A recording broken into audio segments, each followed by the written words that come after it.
Stu Fulton here in Japan, sending you the best news, reviews, previews, interviews, all the views from the land of the rising sun, pro wrestling, pro grappling, kickboxing, mixed martial arts, and especially a focus on those who are responsible for releasing the Kraken. This is Cracking Chronicles.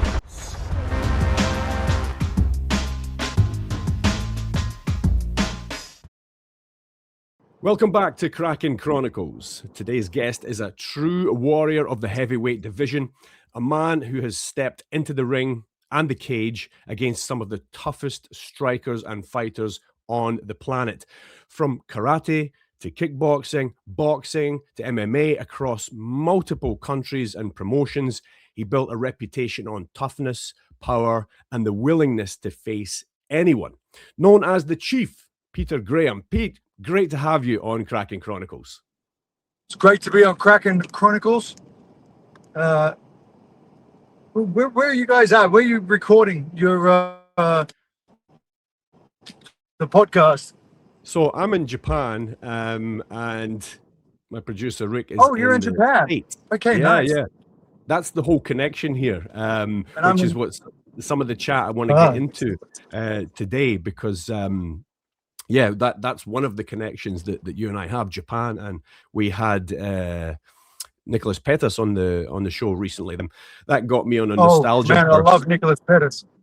Nick's great, yeah, and the whole nostalgia of the K-1 time. So I was like, no, I have to get the Chief on. I have to get Mr. Graham on. So nice. that was how all this came about. So let's start with the present. What does your daily life look like for you these days? A lot. I'm married. I have some kids. I have two daughters who are awesome. I have Valentina and Nicole Kate. They're both in high school. I have a big martial arts and combat sports center in the western suburbs of Sydney. So that's about 700 square meters. We do boxing, kickboxing, karate, Brazilian jiu-jitsu, grappling. Every now and then we do a bit of MMA. So it's a very busy gym because it's quite large, I guess. I also own a property development company that makes affordable housing for people. Because I was a poor kid, and I've been lucky enough to do well in life, and I thought I'd try to give back a bit. Well, I didn't try. I do. I think it's important that affordable housing in a lot of places around the world is not a big thing. I mean, Sydney is epically expensive. And, I just thought, there's got to be a better way to do this. So I do that as well. I do podcasts because I really enjoy it.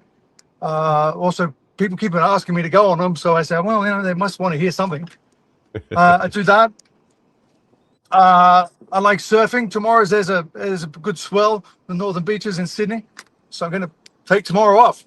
So I'm trying to do everything all in one day. Nice one. 2 days in 1 day. Yeah. And today is beautiful weather here in Sydney at the moment. It couldn't be any better. Looks great. Yeah. I guess that's basically what I do. Every now and then I do some film and TV. Just to keep me interested. Always trying new things. I study a lot.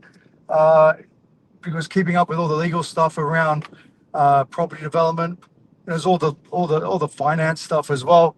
So I keep abreast of what's happening with that, and that's mostly what I spend all my days doing. And I hang out with my family most of the time. I live in a beautiful place in Sydney. I live in the northern beaches. It's just a couple hundred meters to the beach. It's the dream. Somehow I've done well, and I've continued to do well, and I didn't mess up the things I was not meant to mess up, and I hedged my bets when I should have, and so like the really big important things I did correctly. So that's basically what I'm doing. That sounds wonderful, man. Keeping busy as well. The gym looks great. We're going to pop that up on the screen later, also. And the whole affordable housing thing, because I know your backstory about the tough times when you were a kid on the Yeah. street and stuff. So giving back like that, it's just it's amazing. And we were also talking about earlier, being out of the fight game, but still involved in training and coaching, and the whole question of, do you miss competition? Have you found a new rhythm? Because we were chatting about, you hear the horror stories of guys that retire and then it all just goes sideways for them. But you've done the complete opposite. You've continued to release the Kraken. You know what? You're right. I just copy and paste the same system. Do I love what I do? Absolutely. Do I love it as much as being a combat sports athlete? No. I mean, look, some people get into combat sports because it's cool. Some people get it for the money, whatever. But I just loved combat sports. It was like, man, I I remember talking to my manager once saying, he goes, well, what do you want to do, Pete? Where do you want to go and who do you want to fight? I said, just go and find me the biggest, baddest, meanest motherfucker you can find, and that's who I'll fight. Because for me, I come from a karate background, and I come, initially from a Kyokushin background, and the thing that drew me, well, no, it didn't draw me because it was a bit of a fluke to walk into a Kyokushin dojo, but the thing that certainly kept me there was the essence of what I thought Masayama, the starter, the guy who started Kyokushin, was professing to be. He's like, you know, you really should be able to make your style should be tough. Your style, your individual style, to be the best you can be. And he fought all comers. I mean, he did profess that. He said, Kyokushin is the strongest karate. Like a lot of people say, oh, Kyokushin full contact tournaments, they don't punch in the head. Well, he wanted to do something different, which is good, because it made really good kickboxers. Because once they learned how to box, the kicks and knees and everything was brutal. But I always saw what he was doing personally when he was, starting Kyokushin, was to be the best. I'll fight anyone, anywhere. Give me the biggest. I'll fight under any rules, and I don't profess to be Masayama, that's for sure. But his philosophy on life, and it resonated with me as a young man. It still resonates with me now that I'm an old man. But I just wanted to be a fighter.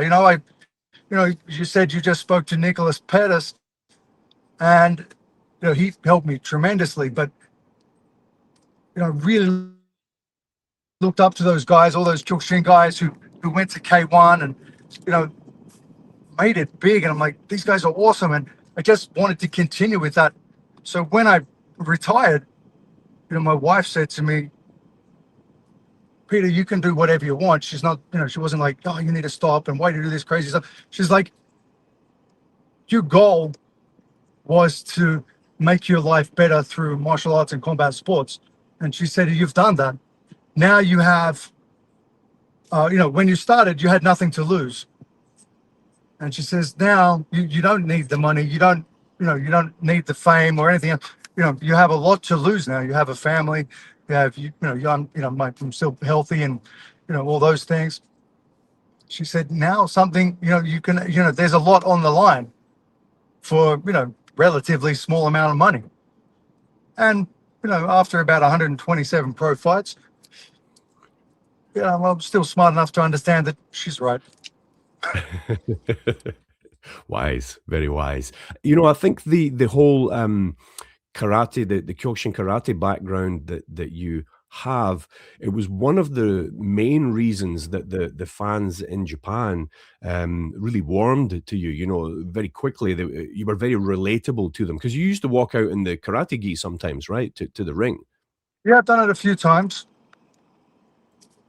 I stopped doing stuff like that because, the issues surrounding, when Masayama died, the power base in Kyokushin, I was only a blue belt, I'd only just started. And,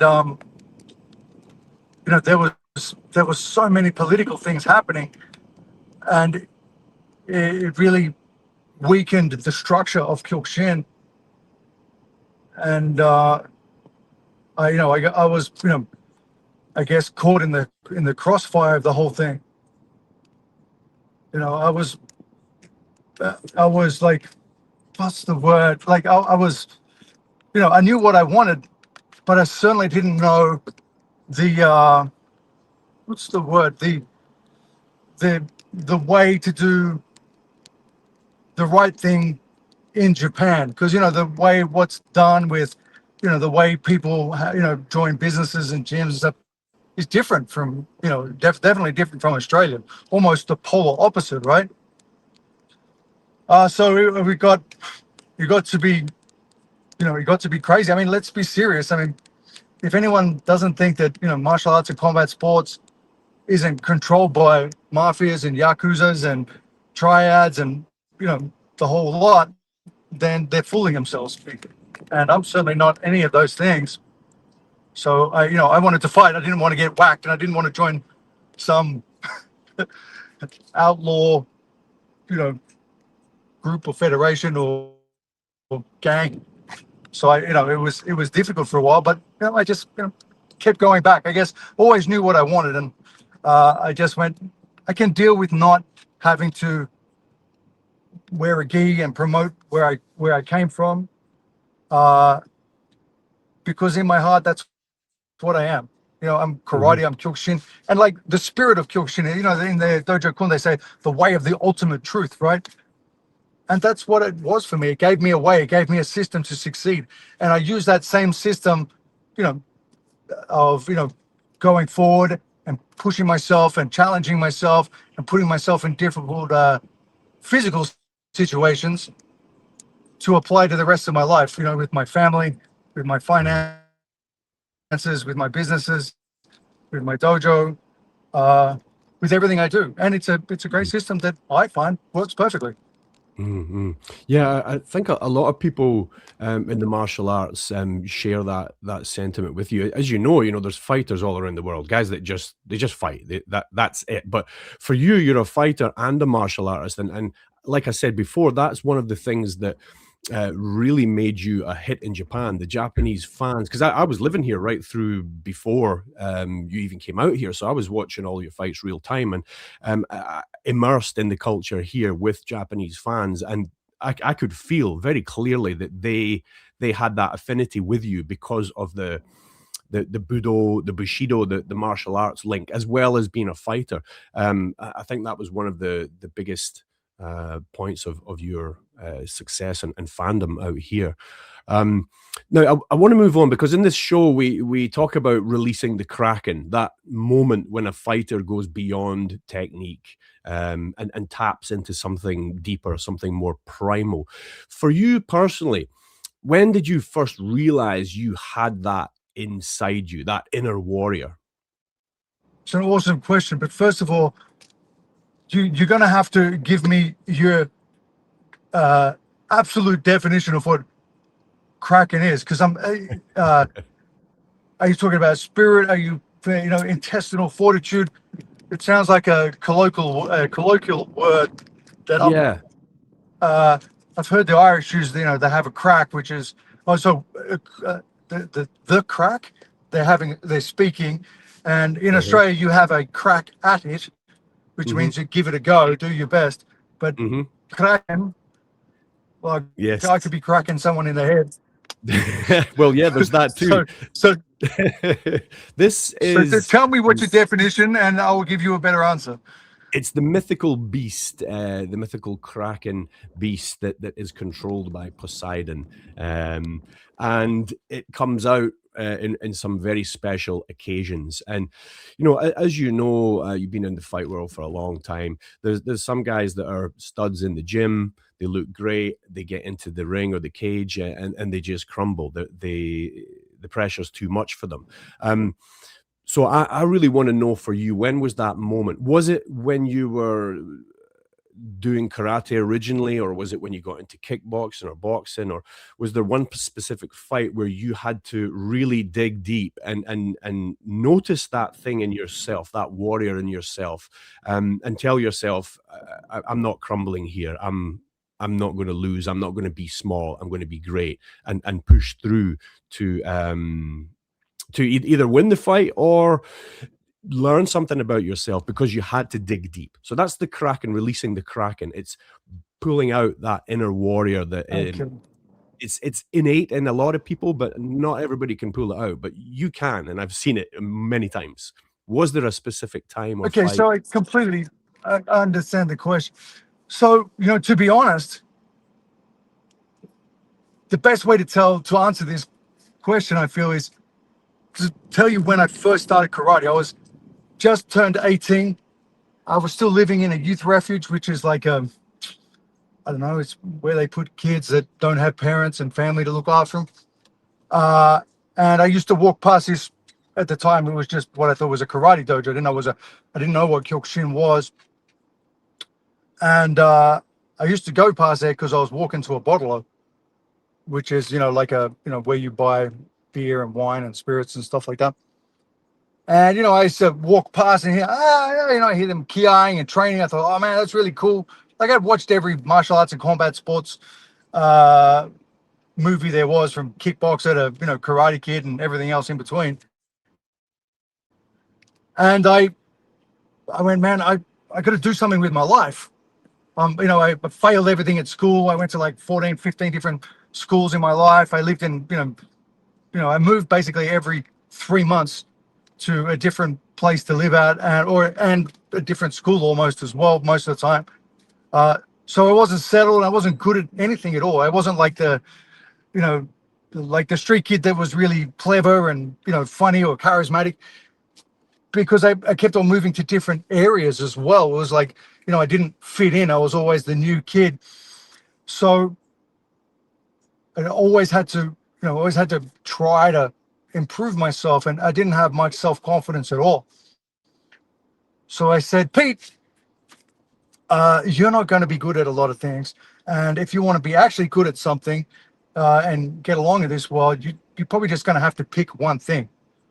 Now, I thought, if I go into this karate dojo and become a karate champ, that'd change my life. I mean, and it did, but it was not in the way that I thought when I first walked in. I walked in and there was a guy called, I later to find out his name was Giovanni. And I walked into the front counter, just like, thousands of other karate dojos in the world, a little counter at the front. This guy walked out the front and said, yeah, what do you want? I said, hey, I want to be a karate champ. What do I need to do? Like, that's literally what I said. And he said that he went back later on and said, man, this crazy big white kid just walked in and they were laughing at me. He said he wants to be the next karate champ, and what does he have to do? And much like many other people who stand behind the desk, he said, turn up at 6 o'clock. It's $50 a month. First class free. So I said, great. I turned up, and that was that. They were training for a tournament, which was only a couple of weeks away. And there's like, they were talking about it. I said, I want to go in the tournament. And my sensei said, no, you haven't been here long enough. You're a white belt. I said, no, I'm ready. I'm ready. He goes, what are you talking about? I said, put me in. And I just kept bugging him until he let me. And I got my ass kicked really badly, of course. This guy smashed my legs with low kicks. From my hip to my knee was black, blue, and purple and yellow. And I literally couldn't get out of bed for almost a week. It's the worst hiding I ever copped. And my senpai, the second in charge, he rang me up. His name called Simon Portman, rang me and said, hey, Pete, are you coming back to training? And I said, yeah, as soon as I can walk. They laughed, and I came back. But it was from then, it was from day one. I really felt that I was behind everybody. I thought, man, how am I ever going to make it? I started karate at 18. Now I know so many people finish at about 17, 18. They did it when they were kids or whatever in high school. And then once they got to, university or, the real world, they just got too busy. It just wasn't a thing. So I always thought I was behind the eight ball. So I just went, man, I'm going to train as much as I can. I just said, just tell me when training is and I'll turn up. And I did exactly that. And that was the beginning. I just said, I will go. And I went in absolutely every tournament that I could go in. And I guess the first time I really, really questioned the decision is as a yellow belt, which is like the first grading off the rank, ninth Q. I went in a tiny little tournament. It's called the Jim Phillips Eastern Suburbs Tournament. And there was only, 4 people in the heavyweight division, and I came third. He gave me a trophy about this big. And I remember being so frustrated because I trained super hard. And I wanted to throw that particular trophy at a wall, but I didn't. I put it on the top of my wardrobe, and it stared back at me, mocking me every day. But now it sits in the same trophy as all my world title belts do. And someone asked me the other day, they said, hey, why do you keep that little trophy in there? I said, I keep that little trophy in there.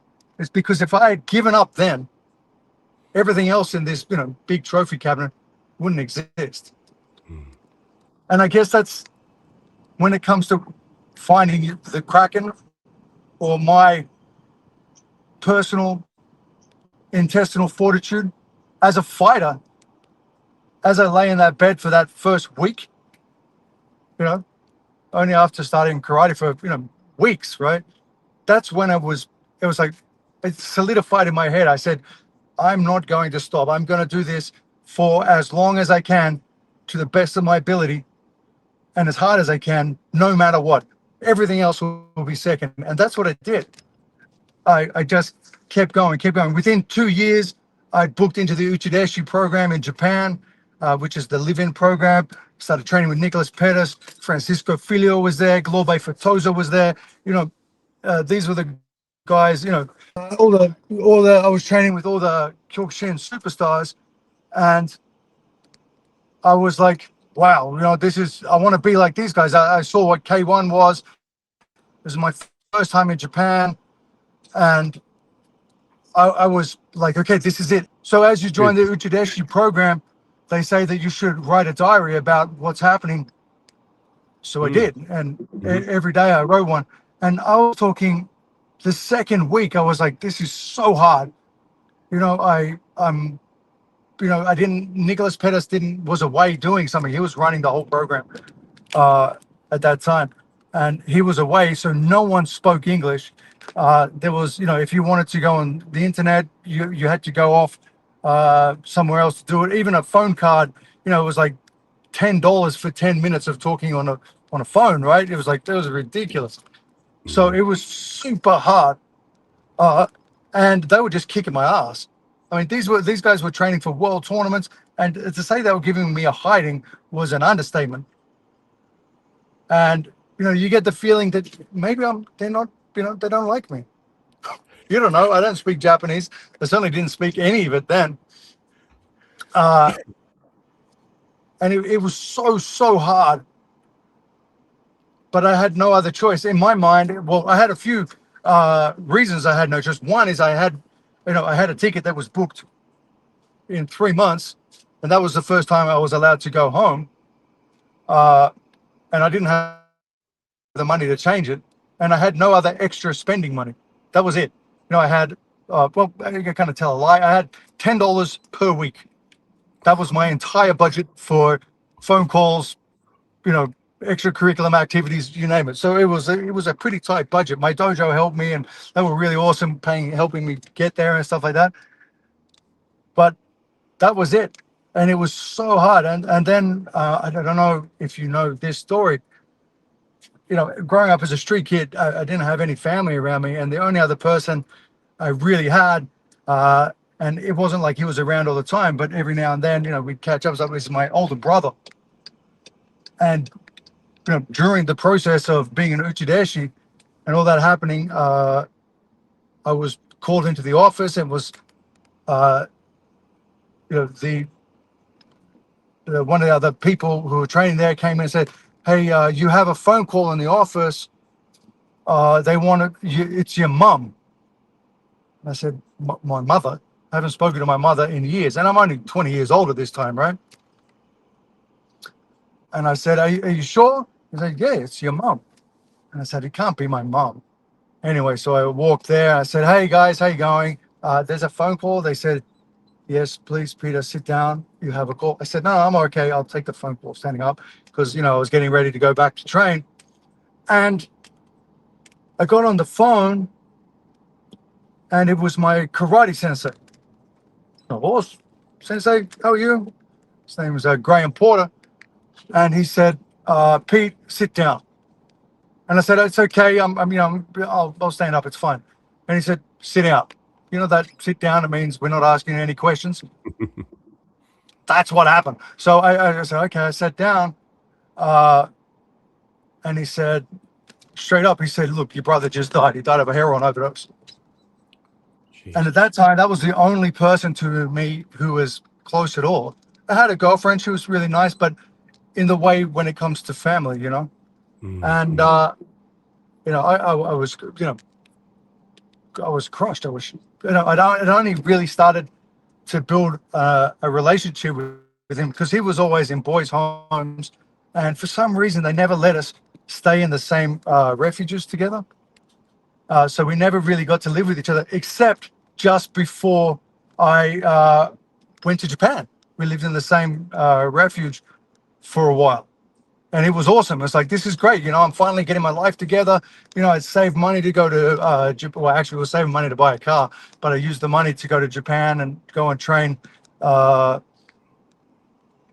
in Hawaii. And I went to the North American Karate Championships as well. But I thought, wow. Well, I didn't think, wow. I thought, I was shattered. So what's the fucking point of trying so hard that when I try so hard, the only people who are really, really deeply important to me die. And after that, I came back to Australia, and it was, I buried my brother, and it was, I was devastated. I started drinking all the time. I was out of control. I didn't stop training though, and I didn't stop fighting. I remember the first tournament I went to, I basically knocked everyone out, and they gave me the big trophy, and I said, "Well done." And I didn't smile. I just went, "Oh." And my karate sensei came up to me after and said, "Pete, look, I know you're upset, and there's a lot going on in your life." He said, "But smile a little bit." So I did. But it just kept on solidifying to me what was important. Family was always important to me because I didn't have any, and I really tried very hard to try to connect with whoever I connect with. And I searched for my grandfather on my mother's side, which I found. I searched for my father, which he was around periodically, but he wasn't in the picture. He was a biker and a drug dealer, and he lived in the housing commission. I don't know what you call them, wherever everyone else is, but it's like government housing, like projects, or estate housing. I think they sometimes call it in England and Scotland and Ireland. But I really wanted to have something and someone. And the next 2 times I went to Japan, they died as well. So I go one time, my grandfather died just as I got to know him, and then the next time my father died. Wow. And that was the first 3 times I went to Japan. So going back for the 4th time, you can imagine how tough it was. Yeah. Yeah. But I guess it always cemented in me, in my heart, that this is what I need to do. I was, slowly getting better. I wasn't great by any means. So many more fantastic Kyokushin fighters, kickboxers, and boxers. But the thing I had, you're saying toughness, that was it. I just I don't know if I can win. I don't know if I'm tough enough, especially in Oceania, right? It's full of Polynesians. Polynesians are the toughest human beings on the planet. Yeah, you have been in there with some of the most dangerous strikers in the world.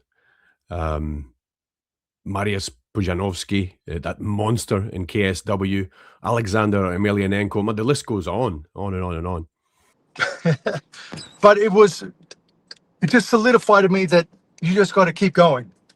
You got to keep pushing. It's not going to be easy. And I wasn't good. You know, there were so many other good Kyokushin fighters, full contact karate fighters, boxers, kickboxers. But the thing that I had is I wanted it so bad. I went, you're not going to get another opportunity. You're not going to get to do anything else. You're just lucky that you have this. And so I turn up and, you know, like I was saying, with Polynesian fighters, they're just so tough. And they were, you know, when you grow up in Sydney, at least, you know, this group of kids thinks they're tough. Another group of kids think they're tough. And, you know, and then the Polynesians whack everyone and you realize that they're the ones running the show. So you can just shut up.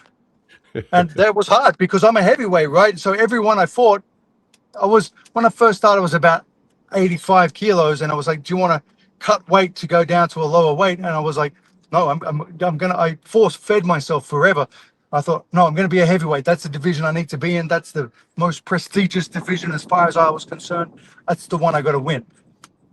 So everyone was bigger than me to begin with. And of course, I wasn't a tough kid. You know, it's not like I was running around having street fights all the time or anything. But I just said, I'm going to train at least as hard as everyone else. So if I thought someone was good, I say, okay, if I need to be as good as them, because I didn't have much self-confidence. If I wanted to be as good as them, I'm going to have to train double. But I want to beat them. So if I could, I used to train 3 times as hard. And then and of course I still didn't win all the time. You know, I lost so many times. It was so frustrating. And I was like, come on. But I told myself, I said, look, the person who I am now is definitely not the kid I was then. Maybe Peter Graham can't beat this guy. So I say to myself, I say, okay, I'm going to go into the ring or the tournament or whatever it was, whatever competition. And I promised myself, I couldn't say, oh, like I didn't have that self, you know, when you hear motivation, say, oh, you can do it, be the best you can be. I didn't have that. I had, I'm just going to pretend I'm not Peter Graham. I'll go in there and I'll promise to myself I will fight this guy as hard as I can for as long as I can. And either I'm going to get knocked out or he's going to get knocked out. I can do that. And that's what I did, time and time again. That's the mindset of champions. That is the releasing of the Kraken right there. I want to, just before we wrap up here, Pete, I want to go back briefly to your first fight with Badr Hari. Now, I know you've talked about this in interviews before, but like I said, I was in Japan watching the whole thing pre-fight, during the fight, after the fight. Oh, really? Yeah, so I could feel the way the reaction was here to that whole thing. You know, he was kind of young, cocky. You were also, you know, young and ready to rumble as well. But there was just a different energy about him back then and before the fight. And then the famous incident at the press conference, there was shots fired on the mics between you. And then afterwards, he goes to he gets up in your face and he goes to kiss you afterwards. And you double legged him, you tackled him and took him down instead of punching him, which was the right thing to do, which you've mentioned before. But that was another thing that the fans really appreciated, that you didn't stoop down to his wild level. But when I watched That's funny because the I fight, never knew that. I never knew what the Japanese public felt about that particular incident. yeah, well, he was clearly the bad guy. I mean, he was damaging stuff backstage and things. I mean, he really was the heel. If it was pro wrestling, he was the heel and you were the face. And then, of course, the Rolling Thunder knockout, which had me absolutely jumping out my seat. It was phenomenal. What do you remember about that fight? And what did it feel like being in there with him for the first time, and that way of defeating him as well, and kind of putting everything, the drama at the press conference behind you both? When we came to the tournament, Badr Hari was the talk of the town. he'd just come off a devastating win with the back kick over what was the German guy's name? Anyway, Stefan Lecco. Yeah. Pretty sure he back kicked him, and it was epic, right? And he was a young, cocky upstart. He was telling everyone that they're old and has been. And for me, I was always super grateful that I could go in any K-1 show. I was like, I just felt, who the hell's this guy? Like I even said it in the press conference, like, you've one fight, man. You beat one good guy that I know of. I know now that he had some good fights beforehand that I wasn't aware of. But to me, it was like, sure, like, there were lots of guys who had one good fight in K1 and then disappeared, or, one or two. Because once you get there, you go, oh, this is awesome. And then, what, you get to Japan and go, I love to party. And then that's the last we ever hear of them. So I was like, shut your mouth. But then also I saw what could be done with that kind of energy he had. And, I think I have a few comebacks to smart ass comments. So in my hotel room, best mate, a guy called Tony Dow, we went over a lot of his press conferences. And I noticed that he was saying some similar things again and again. So we practiced snappy answers to stupid comebacks in the hotel room. So it wasn't completely ad lib. I kind of practiced a little bit for the conversation. I thought, he looked like a type of guy who, didn't have self-discipline. He wasn't like the cool, calm, and collected type. So I thought it'd be pretty easy that I could make him grumpy, without me looking like like an idiot. And it worked, obviously, perfectly. And the crazy thing was, but I generally wasn't happy with the way that he was conducting himself privately.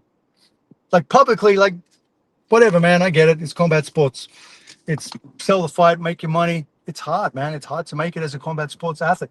But when I heard the other guys saying, no, he's actually, he's not nice to anyone. I'm like, wow, really? That was, I just thought, ridiculous. But after the press conference and he's walking over towards me, what a lot of people don't know is that I'd never trained MMA before. I was just a pure striker. And that double leg that I shot on him so nicely, that was just a footy, well, what we call a footy tackle. I just tackled him because in an instant I thought if I hit him, it's kind of crazy how fast my mind worked, because in an instant I went, if I smack him in the head and I knock him out or hurt him, I won't have the fight. If I don't have the fight, I'm not going to make the money. I wanted the money. Because I fight to win. So in a split second, as soon as it's not like you think like now, it's unconscious competence, right? You move out of the way. But I also thought, hey, I can't hit him.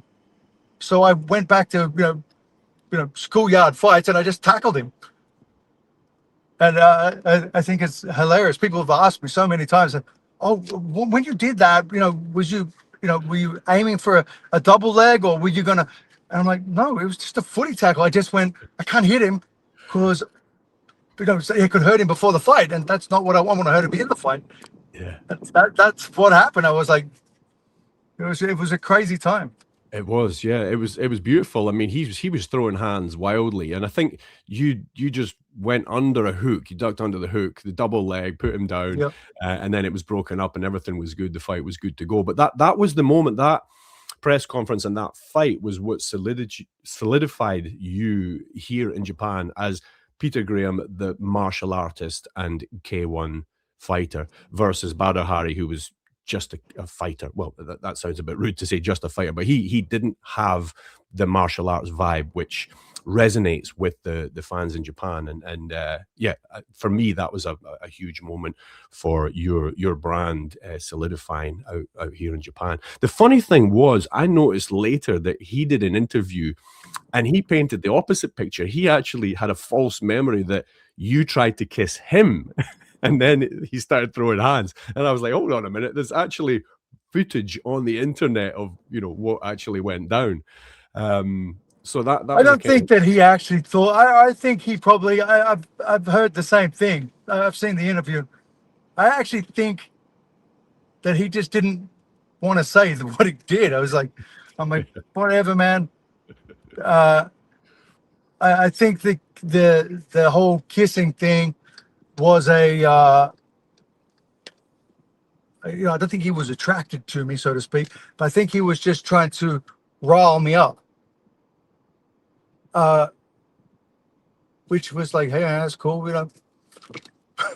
You want to fight? I'm good at fighting. That's what I'm good at. You want to fuck around? Let's go for it. Mm-hmm. Well, it worked, and you knocked him out. It was a phenomenal victory. Absolutely loved it. Okay, let's jump into the social medias. So where can people follow you? You've got Instagram. Yep. Peter the Chief Graham. Mm-hmm. The same hook as with Facebook, right? Mm-hmm.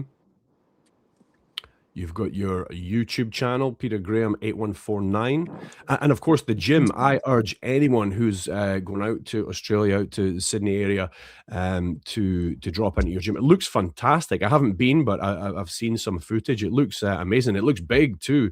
Yeah, it's pretty big. Different classes. Yeah, we got boxing, kickboxing, Thai boxing, karate, Brazilian jiu-jitsu, grappling.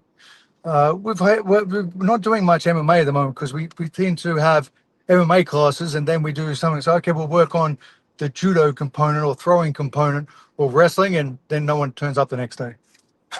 Right. Well, it's amazing to see what you're doing out there with the gym and everything else in your post professional fighting career. It really is inspirational. Peter, the Chief Graham, a true warrior, thank you for sharing your Kraken stories with us today.